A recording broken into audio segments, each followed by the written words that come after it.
prototypical X-build receiver, Keon Coleman flashed at both Michigan State and Florida State, appearing to be a star in the making. Watching him during the season, he had an immediate impact for FSU, looking to be a late first, early second round selection in an already deep receiver class. But the lies of the broadcast angle continue, and after reviewing the film, I have a lot of concerns that lead me to believe he's closer to day 3 than day 1. As always, we start with the good stuff, and the first thing that jumps out is Coleman's fantastic ability at the catch point. High pointing with regularity and showing a vice-like grip, he'll compete for anything to try to make it his. Against Michigan, he's facing press man at the bottom of your screen. There isn't much creativity by Coleman in his get-off. He's gonna try to just blow past his man, then out-muscle him. With the DB playing man, his head is turned away from the QB, and Peyton Thorne's lollipop is only noticed by Keon, slowing to track, then elevating and mossing his man. Facing off against Clemson in OT, the Noles go for the house shot straight away. With the corner playing inside hip and the safety playing middle field, Jordan Travis knows he has a chance one-on-one down the boundary and tries to put this back shoulder to his man.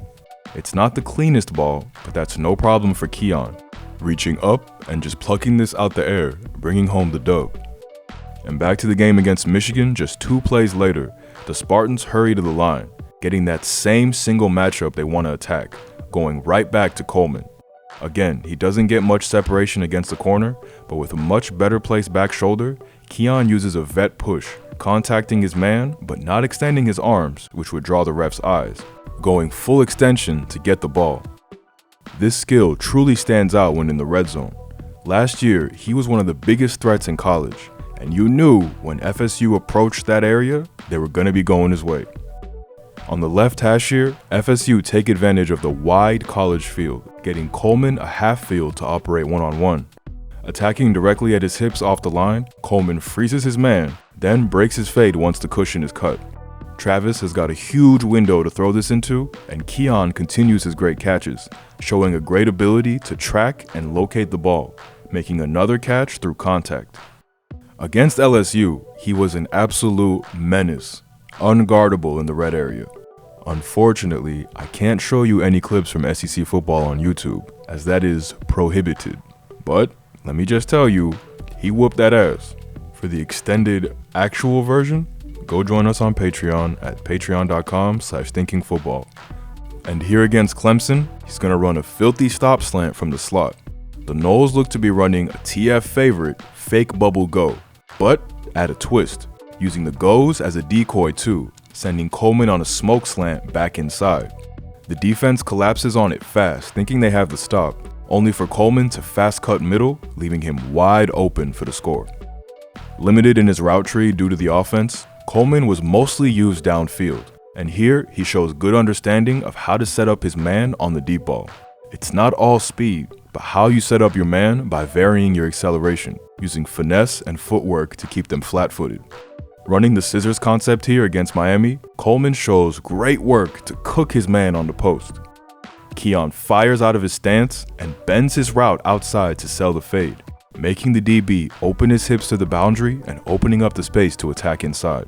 He makes a nice 45 cut middle, and with the safety taking the corner, this should be an easy 6. But Jordan Travis beams this ball to the outside of the hashes rather than leading to the goalposts. Coleman tries to adjust, but this ball's too offline for even his acrobatics. Understanding the pacing of a play is also a trait Coleman shows well. Against Washington, Coleman is again running the post in the scissors concept, doing a great job to time his cut to get open. He slow plays this against the zone drop. Then, once the slot makes his cut, steps on the jets and cuts 45 underneath him. The safeties are forced to quick switch it, and this creates time for a beautiful anticipatory throw for the score.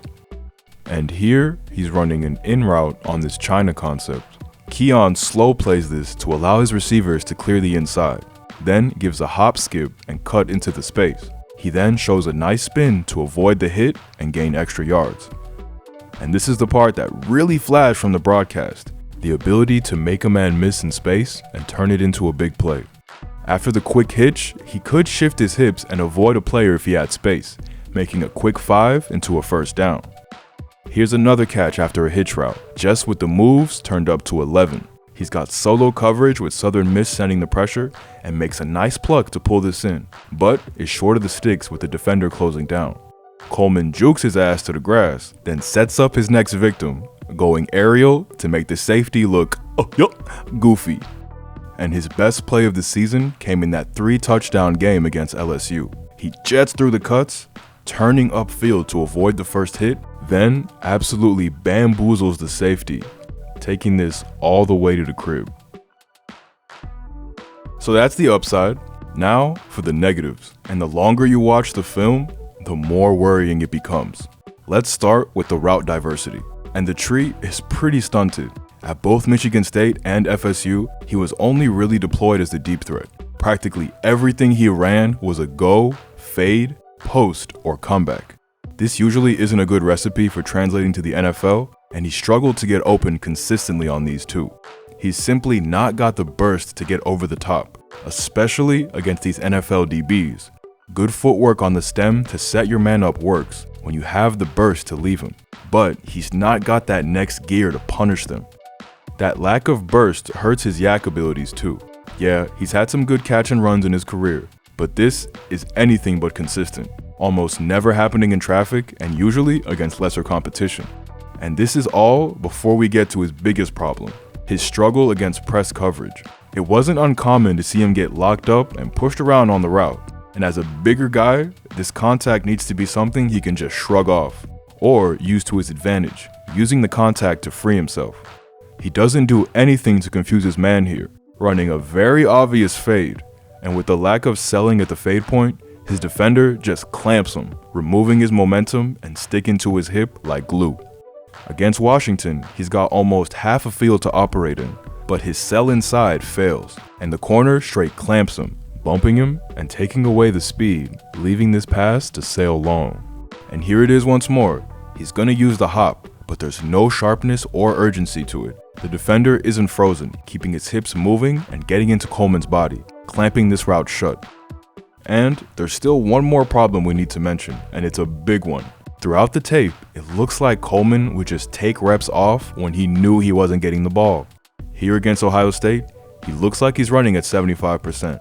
Now maybe it's what he was asked to do and clear out the corner and safety on his corner route to open up the over, but it's just not a good start. Overall, Keon is certainly an intriguing prospect, but one that falls short of what you need to see. He understands steps on the deep ball, shows strong-ass hands, and makes himself a constant threat in the red zone. However, there are just too many glaring gaps to see him as a number one guy. He doesn't run the full route tree, he struggles to gain consistent separation both in routes and after the catch, and would disappear for long stretches of a game. I see Keon as a late day 2, early day 3 pick who will need a good receivers room to develop him into becoming a reliable possession receiver who understands how to attack deep with craft. Maybe he'll see more time in the NFL as a slot receiver to make use of his size, but without the routes and ability to beat press, he might just struggle there too.